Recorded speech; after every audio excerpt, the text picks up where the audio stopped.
and welcome to Pedagogy in Practice. This official Old Dominion University podcast is jointly produced by the ODU Center for Faculty Development and the University Libraries. I'm your co-host, Tim Heckman, and I'm the Dean of Libraries here at ODU. And I'm your co-host, Crystal Kinlock-Taylor, Educational Program Developer with the Center for Faculty Development. The purpose of this podcast is to highlight talented educators and innovative teaching practices among ODU faculty to create an engaged community of practice. With that in mind, we'd like to start with a quick disclaimer. The opinions expressed on this podcast are those of the co-hosts and our guests, and not of Old Dominion University. Welcome to the show. Our guest today is Remica Bingham-Risher. Remica is the Director of Quality Enhancement Plan Initiatives at Old Dominion University, a position she's held since 2021. Previously, she's been the Director of Writing and Faculty Development at ODU. She's a brilliant person, a great friend. We're happy to have her. Remica, welcome to the show. Hey, thanks, guys. I appreciate you. I just want you to know I've had this position since 2012. They just changed the name 2 or 3 times. Oh, my bad. Yeah, sorry about that. Yeah, I wanted to give you context, Tim, so you didn't think I was making it up when I said stuff like a decade ago. She's lying. No, I promise. Same position, but numerous name changes to the position to help grow with the position. LinkedIn lets me down again. That's right. Well, we're just glad that you're here. We don't know what date it is, but thank you for being here on whatever date it is. To get us started, for those who are unfamiliar with QEP, so can you provide context as to what it is and its role in ODU's accreditation? Yeah, so really, that is a good segue into that conversation about how long we've been doing this thing. So I came in as a Director of Writing and Faculty Development when ODU developed its first QEP, and that stands for Quality Enhancement Plan. And so every single college that falls under the SAC-COC accrediting body, which is kind of every college from Texas all the way up to Virginia, they handle all the colleges in the southern region. They give them an opportunity to do a project that somehow really invests in student learning. You have to touch a large swath of students. The project is called the Quality Enhancement Plan, but wonderfully, colleges can kind of shape that for whatever they need. And so at ODU back in 2012, a number of things were happening. There was a new course or a writing intensive course that was being developed in every single department. It was taking the place of kind of an exit exam. We were moving away from the idea that one exam on one day at one shot at a time could tell us about how well a student writes. And so their quality enhancement plan ended up being about how to help students improve their disciplinary writing in those courses. So we were teaching faculty how to create writing assignments in the discipline. And that's when I came in. And now, since we did that for 10 years, the quality enhancement plan lasts for a decade, fortunately, at least, and has its spokes that continue on out way past that decade. But we got the chance to do a second QEP. And that new QEP that we're working on now is Pursue Truth, Read Responsibly, Think Critically, because faculty thought we needed to go back to foundational learning for students and talk about critical reading since we talk so much about writing. So describe your role as the director of ODU's QEP and how you support faculty and prepare student learners. That's a good question. You can tell that it's a mouthful and there's a whole lot of moving pieces. But basically, I teach faculty the way, some other folks think about teachers teaching students. So I have workshops that happen each spring and summer semester, 30-hour workshops. Faculty come in every single Friday for 5 Fridays, or they do it all in one fell swoop in May, 5 days in a row, where they are looking at courses, designing critical reading assignments that they can add to those courses or revise. Once you start pulling things apart, sometimes you realize that the course needs an overhaul as well. And they don't get a whole lot of time to spend on pedagogy otherwise. So this is really the place where they get to be in a room with 24 other faculty members from different disciplines. They get to meet folks and hear about folks' experiences beyond just their classroom or their department. And they are creating critical reading assignments, reflection assignments, writing assignments that really help students with information fluency, like help them understand that information has bias and that they have to question information, and that analysis is really about them breaking information down into chunks and coming to. So we're thinking about all the ways we can help students with critical thinking skills. And so I'm teaching faculty hands-on how to do that in the classroom. And then I'm meeting with them one-on-one between those workshops as well. That's awesome. That sounds like great work. Sounds like a lot of fun, actually. It is fun. So can you tell us a little bit about who or what sort of most shaped your approach to teaching and working with students? Well, in this case, working with your faculty students, right? This is such a good question. I had to stop and pause. You guys were kind enough to give me a little preview of the questions. I've had some fantastic teachers, and some right here at ODU. I think Tim Siebels has really shaped so much of my approach in life and work. Tim Siebels was here for almost 30 years. He was the poet laureate of Virginia. He's also the reason that I came to ODU. I was kind of chasing his work. And when I got into his classroom, I realized that he thought about us as disciplinary writers from the second that we walked in. Like, he really addressed us as part of the discourse community. This was not language that I knew then as a student, but I know Tim was calling me a poet and respected my understanding of what we were doing in class. And I think so much of my approach to kind of including people in the process right away comes from stepping into a classroom with Tim Siebels.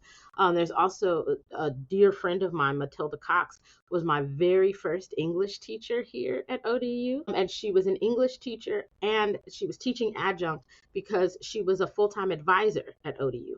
So all of those times that I went and bugged her and sat in her office and talked about, kind of just trying to break down an understanding of college overall. I was a first-gen student. I knew nothing. And I was particularly enamored of her experience as a Black woman who was coming to ODU. She came here for undergrad as well. I think her teaching has really influenced me a lot. Glad to hear that you had great experiences with some faculty here at ODU. I love being an undergrad here at ODU. It changed the trajectory of everything for me. It was a real gift. So what are some techniques or strategies that you use to create a sense of belonging in the classroom? I mean, one, when you walk in the door, you are part of the community that we're creating in the space. I mean, I like to make sure there's an equalizing. My faculty will laugh at some of my techniques day one, and by day 5, the light bulb goes off. If you ever walked into what we create is like our makeshift classroom for the QEP workshops, you'll see everybody with big table tents with just their first name on the front and back, so that we're getting rid of some of the hierarchy that moves through higher ed all the time. But also, something that I've been adding to the syllabi that I'm creating when I work with students. I do teach students in English and women's and gender studies occasionally. And something that I've been adding frequently is empathy, right? As a course outcome, as an objective, and thinking about how we can breed empathy in the classroom. And I think part of the way that I continue to do that with faculty as well is to make sure everyone is heard in equal measure, right? And make sure everyone's experience is validated. And we can also, there's always room for, we've all been to a faculty meeting, so there's always room for complaint. We could fuss about things, till kingdom come. But let's think about what we can do to help. Let's be the helpers. And that's kind of the way that I move through the class, and kind of the way that I help, redirect some of our frustrations. Tisha Paredes is another wonderful mentor that came out of ODU. And she always used to say, if we identify faculty's pain, we're doing something to help them immediately. And that's something I try to do. I love that. So maybe drilling down a little bit, then do you have a particular, assignment or activity that you really enjoy and that, people respond to? And can you tell us a little bit about it? Sure. I think right now I had to go through my lesson plans. How dare you all make me pull out lesson plans on a Friday when I'm thinking about research? But it made me really happy to do it, actually, because around campus, I'm certainly known as one of the reflection, champions and cheerleaders, because I think reflection just as a teaching tool is something that we know helps students with metacognition. It really helps students grasp material, wrestle material, and hold on to it, which is all we're hoping, when they enter our classes. Like, please just hang on to what I've taught you. And so I use it constantly with faculty, but also in some fields, reflection is kind of like a 4-letter word. So one of the assignments that I do with my faculty, I'm looking at slides at the same time here, is reflection and thinking about them making reading visible. And so we kind of go through and think about what they're asking students to do, but not thinking about reflection only as an emotional response. Like, I think when some people hear reflection, they're like, oh, puppies and flowers, how do I feel? And that's not what we're hoping for in the classroom all the time, right? Emotional response is one thing, but what about application? Can you reflect on how you can practically apply the information that you're learning in the course, or an analysis of class themes in your own words? What's an electrical circuit? How might you explain that to a 5-year-old or to your grandmother who isn't sitting next to you in class, making them think about audience, etc. So when I get to teach faculty how they might break down the concept of reflection to help students retain information, it's one of my favorite things to do. Making reading visible. I love that. And the power of reflections. Absolutely. And the last formal question that we have for you, how do you stay up to date on the latest teaching strategies and tools? And can you recommend any resources that have helped along your teaching journey? That's a good question. One, really, you stay with the cool teachers. You create a community of those that are continuously moving forward in their teaching. I have some wonderful facilitators that work with me in the QEP workshops. I won't name everyone in fear that I will leave someone off the list, but that kind of crew of folks always makes me think deeply, and we kind of have a hash out session every fall where we think about what we could do differently in those modules. A crew of cool kid teachers that I keep around me all the time. But also, one resource that I've been finding very useful lately is the Chronicle of Higher Education. I think, but just because of the state of the world, the Chronicle has been on edge about everything, just like most of us in higher education are. So they've been creating targeted newsletters. Some of them are on AI. Some of them are on, the state of DEI. But there's one that they've created that's on teaching and teaching tips. And it comes out every Thursday. And there's usually some anecdote about what one person is doing in a classroom and how you might apply it. And I have found that to be super useful. I never look forward to checking an email inbox, but I find myself kind of rushing on Thursday morning to get that Chronicle of Higher Ed teaching newsletter. So it's free. It's an easy resource. I don't use everything that's there, but it kind of might brighten up some of the things that I'm thinking about. So I would encourage folks to subscribe to that newsletter. Love it. I'll check it out. I just have to say, I'll put a little just plug in here as a librarian. I was super excited that the QEP shaped up the way that it did, with the kind of focus on critical thinking and deep reading and, those kinds of things. So I think the work that you and your colleagues have been doing is really phenomenal. And it's been great to partner with you on some of that stuff this year.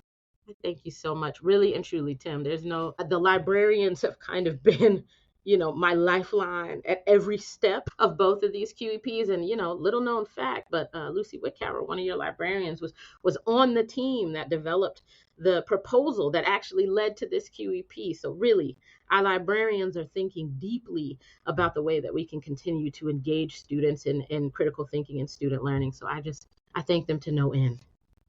Oh, thank you. I'll tell them. Lucy was on the show, so you'll have to listen to that episode and hear about her teaching journey as well. I would love to. All right. So to wrap up our conversation, we just have a series of kind of fun questions that, we ask just to try to get to know our guests a little bit better. So here we go. You ready? Sure. Okay. So what was the last book that you read or listened to? We don't discriminate. And would you recommend it? Listen. Ooh, I love when people ask me questions like this, and I have it right off the bat. I just read Horse by Geraldine Brooks. Listen, she's a historical fiction writer who I didn't know, and who recommended her? One of my forever librarians, Cynthia Lynn Harrison. That was the main librarian at Norfolk State University for many, many years. She has since retired, but because librarians are my people, we keep in touch.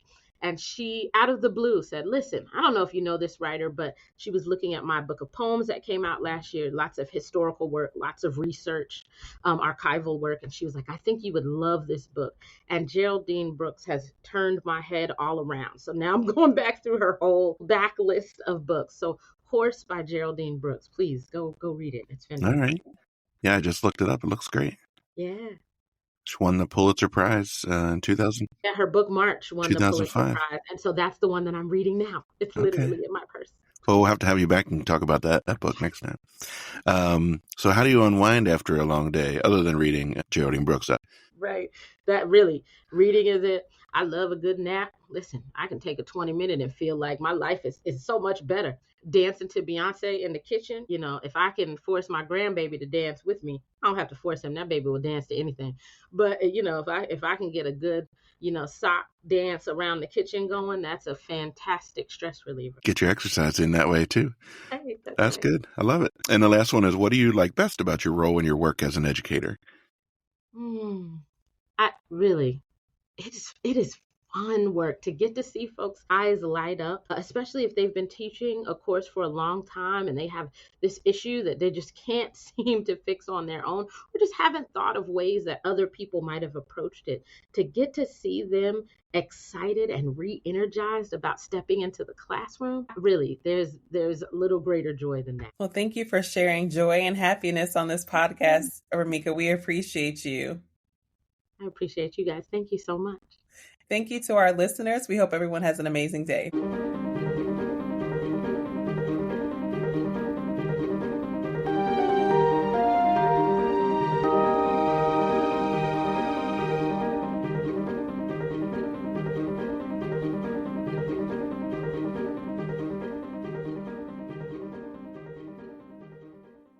Pedagogy in Practice is an official podcast of Old Dominion University, the Center for Faculty Development, and ODU Libraries. Your co-hosts are Crystal Kinlock-Taylor and Tim Hackman. Original music composed and copyrighted by Richard Sigwald. Find and follow us on Spotify, YouTube, or wherever you download your favorite podcasts. Visit ODU's Center for Faculty Development homepage for more information about the show and for more information about ODU. Thanks for listening.